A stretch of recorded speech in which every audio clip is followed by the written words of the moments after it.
السلام علیکم دوستوں، C S S consultant C S S at at home platform سے ایک نئی ویڈیو کے ساتھ حاضر ہوں۔ آج کا ہمارا ٹاپک ہے فرسٹ راؤنڈ ٹیبل کانفرنس۔ تو کیا تھی فرسٹ راؤنڈ ٹیبل کانفرنس اور یہ کیوں first round table conference arrange کی گئی تھی، اس کے مین ایمز اینڈ آبجیکٹیو کیا تھے، اور اس فرسٹ راؤنڈ ٹیبل کانفرنس میں کس کس پولیٹیکل پارٹیز نے شرکت کی تھی اور کس نے شرکت نہیں کی تھی، اور اینڈ میں یہ فرسٹ راؤنڈ ٹیبل کانفرنس ملتوی کیوں ہو گئی تھی۔ ان تمام تر سوالات کا جواب آپ کو اس ویڈیو میں ملے گا، تو اس ویڈیو کو آخر تک دیکھیے گا۔ تو آتے ہیں ہم آج کے لیکچر کی طرف، جو ہے فرسٹ راؤنڈ ٹیبل کانفرنس۔ اس سے پہلے تمام دوستوں سے گزارش کرتا چلوں کہ اگر آپ نے میرا یوٹیوب چینل سبسکرائب نہیں کیا تو آپ ابھی سے سبسکرائب کریں اور بیل آئکن کو ضرور پریس کریں تاکہ آپ کو ان ٹائم جو ہے میری ویڈیو ملتی رہے۔ تو سب سے پہلے میں آپ کو بیک گراؤنڈ بتاتا ہوں۔ بیک گراؤنڈ بتانے سے پہلے آپ کے ذہن میں وہ اسٹرکچر ڈیولپ کرنا چاہ رہا ہوں، تو اس بات کو تھوڑا سا غور سے سنیے گا کہ فرسٹ راؤنڈ ٹیبل کیوں ہوئی تھی۔ کہ جو سائمن کمیشن پیش کی گئی تھی، جس میں ایک بہت بڑا بلنڈر برٹش نے کیا تھا کہ تمام کے تمام ممبر جو تھے انہوں نے اپنی برٹش سے لیے تھے، انگریز لیے تھے، ان میں کوئی بھی انڈین نہیں تھا، اور وہ کانسٹیٹیوشنل چینج لانا چاہ رہے تھے انڈیا میں، اور انہوں نے ساتھ کے ساتھ ممبر اپنے برٹش رکھ لیے، کوئی بھی انڈین نہیں لیا۔ تو یہ بہت بڑا اس کا ڈس ایڈوانٹیجز تھا، جس کو انڈیا سے پھر سائمن گوبے کناروں سے اس کو بھیج دیا گیا۔ اس کے بعد پھر بہت سی سچویشن ہوئی، پھر نہرو رپورٹ آئی، پھر قائد اعظم نے 14 پوائنٹ دیے، اس طرح تمام لوگوں نے اپنی کانسٹیٹیوشنل ڈیمانڈ دی۔ تو آپ ذہن میں پہلے یہ بنائیں جو راؤنڈ ٹیبل کانفرنس تمام کی تمام ہونی تھی یا ہوئی تھی، ٹھیک ہے، جو اب فرسٹ راؤنڈ ٹیبل کانفرنس ہوئی تھی اور جو آگے ہونی تھی، ان تمام راؤنڈ ٹیبل کانفرنس کا اصل مین آبجیکٹیو یہ تھا کہ ہم کانسٹیٹیوشن آف انڈیا بنانا چاہتے ہیں، ایک گورنمنٹ ایکٹ بنانا چاہتے ہیں، ایک قانون بنانا چاہتے ہیں جو انڈیا کے لیے لاگو ہو، جو بعد میں ہمیں انڈین ایکٹ 1935 میں کی شکل میں ملا تھا۔ تو یہ اس کا بیک گراؤنڈ ہے کہ انڈین جو ایکٹ ملا تھا وہ کیسے ملا تھا۔ تو اب آتے ہیں ہم اپنے بیک گراؤنڈ کی طرف، اس کی بیک گراؤنڈ کی طرف۔ آن 29 June 1929 Quaid Azam wrote letter to P M Ramsay MacDonald. جی، یہ اس ٹائم کے پرائم منسٹر تھے، تو آپ سے پوچھا جا سکتا ہے کہ فرسٹ راؤنڈ ٹیبل کانفرنس کے ٹائم جو خط لکھا تھا قائد اعظم نے وہ کون سے پی ایم کو لکھا تھا۔ یہ اکثر ایم سی کیو آتا بھی ہے، یا قائد اعظم نے خط کب لکھا تھا۔ ان دیٹ لیٹر اس میں انہوں نے کیا کہا، he describe the feeling of Indians after Simon Commission, also ask for the conference to solve the constitutional problem. قائد اعظم نے کہا کہ آپ اس جو سائمن کمیشن ہے اس پہ آپ تھوڑا سا لک آفٹر کریں، اور جو سائمن کمیشن جس طرح آپ نے بنائی ہے یہ کس طرح ہیومن رائٹ کی وائلیشن کر رہے ہیں آپ، کہ جب کہ آپ انڈیا کا قانون بنا رہے ہیں اور انڈیا کا کوئی بھی اس میں فرد شامل نہیں کیا، تو یہ ان کو بہت دکھ پہنچا تھا۔ انہوں نے اپنی فیلنگ کا اظہار کیا تھا، انڈیا کے لوگوں کی فیلنگ کا اظہار کیا تھا، اور کہا تھا کہ آپ اس کو لک آفٹر کریں اور ایک کانفرنس کا انعقاد کرائیں اور کانسٹیٹیوشنل پرابلم کو سالو کریں۔ After consulted his government, Lord Whitman were summoned to all Indian politicians, Hindus, Muslims, Sikh and Christians۔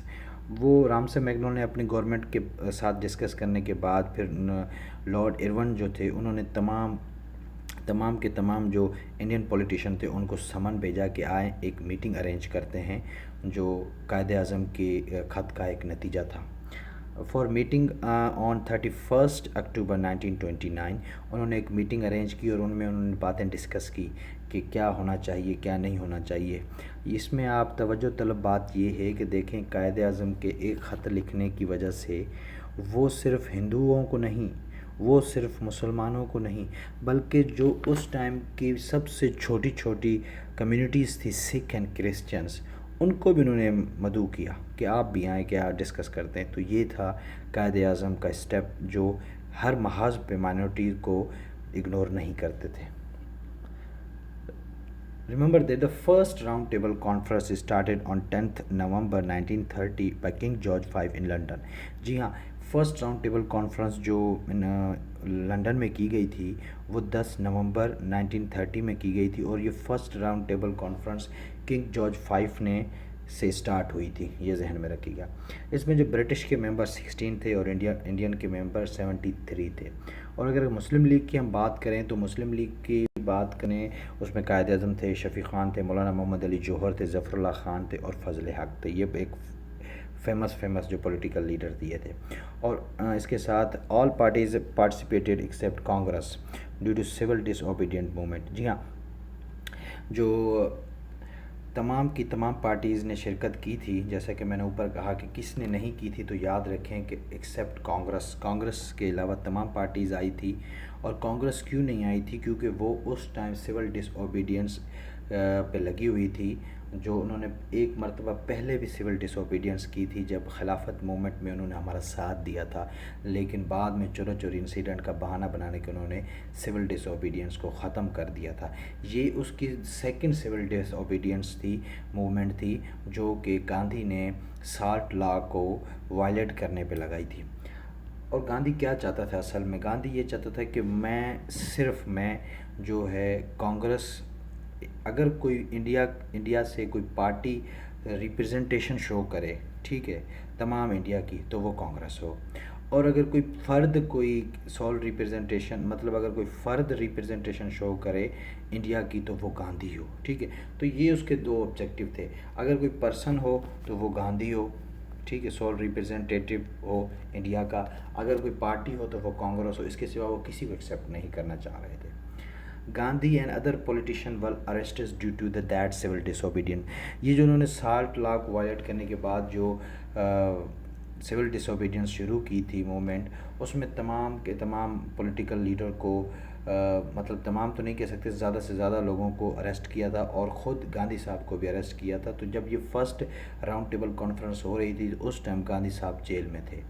Hindu Mahasabha B S Moonje and M R Jayakar were also presented in first round table conference.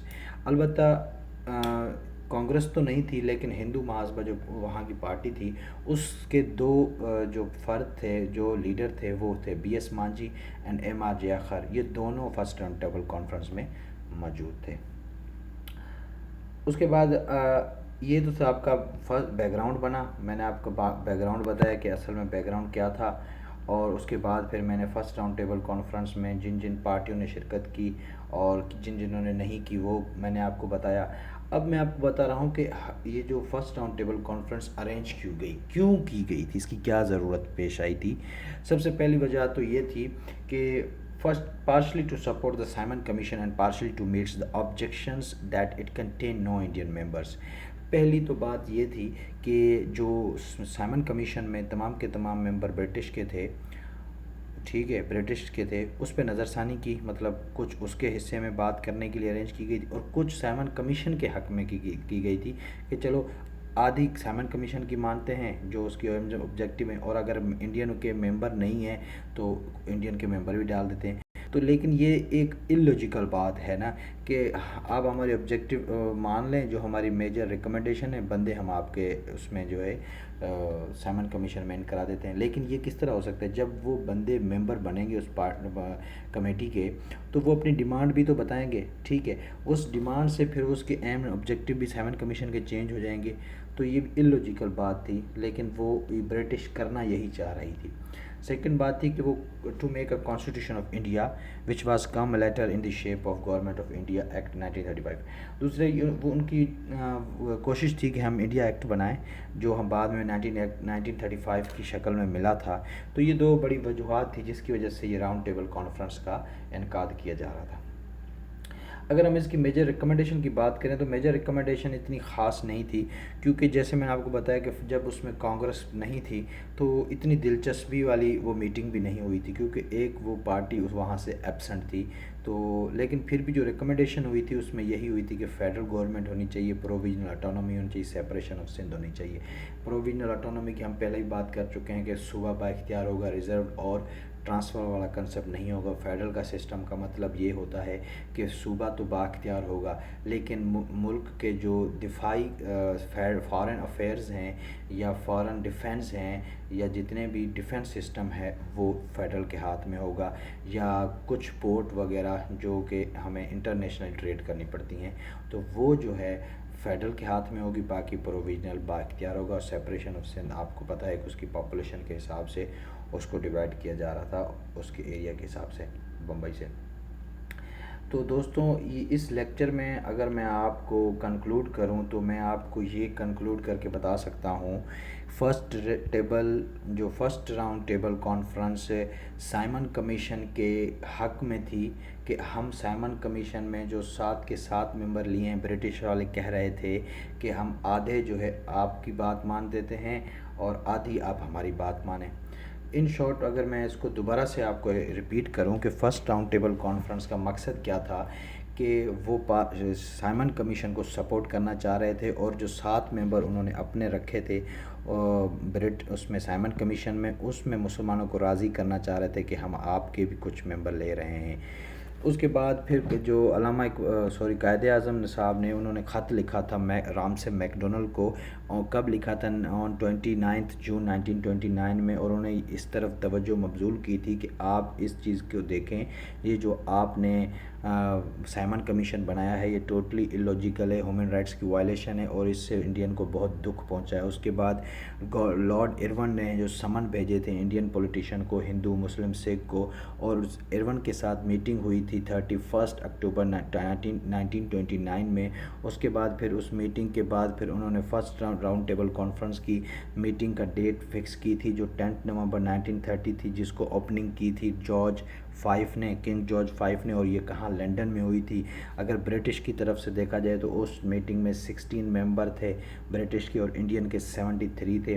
Muslim league تھی، مسلم league کے اچھے قائد اعظم جیسے شفیع خان جیسے، مولانا محمد علی جوہر، ظفر اللہ خان اور فضل حق جیسے important figure تھے۔ اس کے ساتھ تمام پارٹی نے شرکت کی ایکسیپٹ کانگریس نے، کیونکہ وہ سول ڈس اوبیڈینس پہ لگی ہوئی تھی۔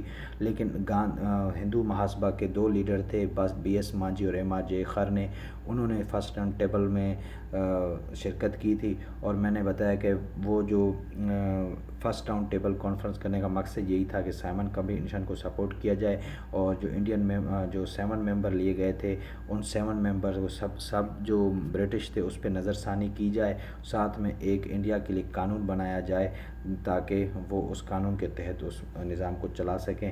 اور اس میجر ریکمنڈیشن میں یہی تھا کہ federal government provision autonomy suppression of Sindh. لیکن جیسا کہ آپ کو پتہ ہے کہ اس راؤنڈ ٹیبل کانفرنس کے دوران جو کانگریس بڑی پارٹی تھی وہ ایبسنٹ تھی، جس کی وجہ سے یہ حتمی فیصلہ نہ ہو سکا اور اس کو ڈیلے کیا گیا، ملتوی کیا گیا۔ اور کیونکہ اس ٹائم گاندھی صاحب جو ہے جیل میں تھے، اس کے بعد پھر ہم پڑھیں گے کہ گاندھی ارون پیکٹ ہوا تھا جس کے تحت جو ہے گاندھی کو جیل سے آزادی ملی تھی۔ اس کے بعد انہوں نے گاندھی ارون پیکٹ کرنے کے بعد سیکنڈ راؤنڈ ٹیبل کانفرنس کی انعقاد کیا تھا، اور سیکنڈ راؤنڈ ٹیبل کانفرنس کے بعد پھر جو گاندھی کی جو ڈیمانڈس تھی وہ اتنی لاجیکل تھی، وہی تھی، وہ چیزیں وہیں پہ اٹکا ہوا تھا۔ اس کے بعد پھر کمیونل ایوارڈ ہوا تھا، کمیونل ایوارڈ ہونے کے بعد پھر ہم آئیں گے تھرڈ راؤنڈ ٹیبل کانفرنس میں، جس میں ہمیں جو ہے گورنمنٹ انڈین ایکٹ ملا تھا، وہ ہم آگے ڈسکس کریں گے۔ تو آئی ہوپ دوستوں کہ آپ کو یہ ویڈیو پسند آئی ہوگی، اور کیسی لگتی ہے میری ویڈیو کمنٹ کر کے ضرور بتائے گا۔ تب تک کے لیے اللہ حافظ۔